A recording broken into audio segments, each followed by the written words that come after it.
ఈ గేమ్స్ మూలంగానే మనం ఇప్పుడు PUBG, free fire, call of duty ఈ గేమ్స్ని అయితే ఆడగలుగుతున్నాం. అసలు ఫస్ట్ వీడియో గేమ్ ఎప్పుడు కనిపెట్టారో మీకు తెలుసా?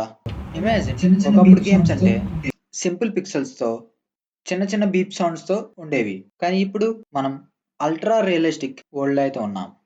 విఆర్ గేమింగ్ని ఎంజాయ్ చేస్తున్నాం. ఈ వీడియోలో అసలు గేమింగ్ ఎలా ఎవల్యూషన్ అయింది, అసలు ఎవల్యూషన్ ఎలా స్టార్ట్ అయింది, వీడియో గేమ్స్ ఎలా ట్రాన్స్ఫార్మ్ అవ్వాలి అని తెలుసుకుందాం. Welcome to Money's Gaming World. Game is not a game. Game is an emotion. Birth of gaming. అసలు ఫస్ట్ వీడియో గేమ్ని ఎప్పుడు కనిపెట్టారు అనుకుంటున్నారు? మీకైతే 4 ఆప్షన్స్ ఇస్తా. మీరే ఏ ఆప్షన్ అనుకుంటున్నారో వీడియోని పాజ్ చేసి మీరే ఏ ఆప్షన్ అనుకుంటున్నారో ఆ ఆప్షన్ కామెంట్ అయితే చేసేయండి. Right answer is 1958.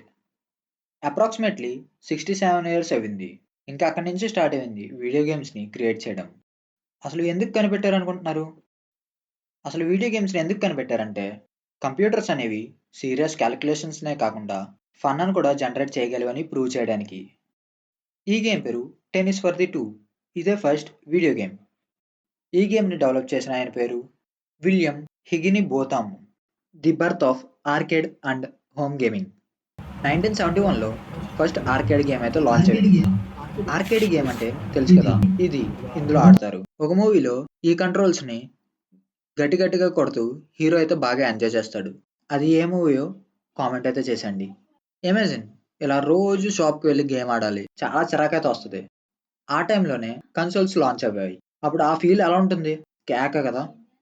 ఇంకా అందరూ కన్సోల్స్ని అయితే కొనడం స్టార్ట్ చేశారు. గేమ్స్ అనేవి ప్లేయర్స్లో బాగా దిగిపోయినాయి. ఇదే గేమింగ్కి turning point. 3D and open world gaming. 1990s నుంచి 2000 మధ్యలో 3D గేమ్స్ అయితే లాంచ్ అవ్వాయి. ఆలోచించండి, మీరు డైలీ 2D గేమ్స్ ఆడుతున్నారు. ఇంకా డెవలపర్ ఇచ్చిన లెవెల్స్ మాత్రమే ఆడగలం. ఫ్రీడమ్ ఉండదు, ఏం ఉండదు. సడన్గా 3D ఓపెన్ వరల్డ్ గేమ్స్ వచ్చాయి. సడన్గా గేమర్స్కి ఫ్రీడమ్. గేమ్లో వాళ్ళకి కావాల్సినట్టు చేసేవారు. కావాలంటే మిషన్స్ చేయడం లేదా వదిలేయడం ఇలా అయితే చేసేవారు. ప్లే స్టేషన్, N64, సేగా లాంటి కన్సోల్స్ వచ్చాయి. 3D గేమింగ్కి డోర్ అయితే ఓపెన్ చేశాయి. Super Mario 64 first true 3D ప్లాట్ఫామ్గా మారింది. మెటల్ గేర్ సాలిడ్ స్టోరీ టెల్లింగ్ని చేంజ్ చేసిన గేమ్. GTA 3 ఓపెన్ వరల్డ్కి రెవల్యూషన్. ఇంకా ప్లేయర్స్ మిషన్ ఫాలో అవ్వాల్సిన అవసరం లేదు. ఫ్రీడమ్, చాయిస్, అడ్వెంచర్స్ ఇంకా వాళ్ళ ఇష్టం. ఈ గేమ్స్ మూలంగానే మనం ఇప్పుడు PUBG, free fire, call of duty ఈ గేమ్స్ని అయితే ఆడగలుగుతున్నాం. Online gaming boom 2000s to 2010. అసలు గేమింగ్ అంటేనే ఫన్. అలాంటిది ఆన్లైన్ గేమ్స్ అయితే స్టార్ట్ అయ్యాయి. ఇంకా మామూలుగా ఉంటుందా? ఆ ఎంజాయ్మెంటే వేరు. ఫ్రెండ్స్తో కలిసి ఆడడం, మల్టీప్లేయర్ ఆప్షన్, ఇంకా గేమర్స్ ఆగుతారా? గేమర్స్కి ఇంకా ఫుల్ ఎంజాయ్మెంట్. మీరు మీ ఫ్రెండ్స్తో ఫస్ట్ ఆడిన మల్టీప్లేయర్ గేమ్ ఏంటో కామెంట్ చేసేయండి.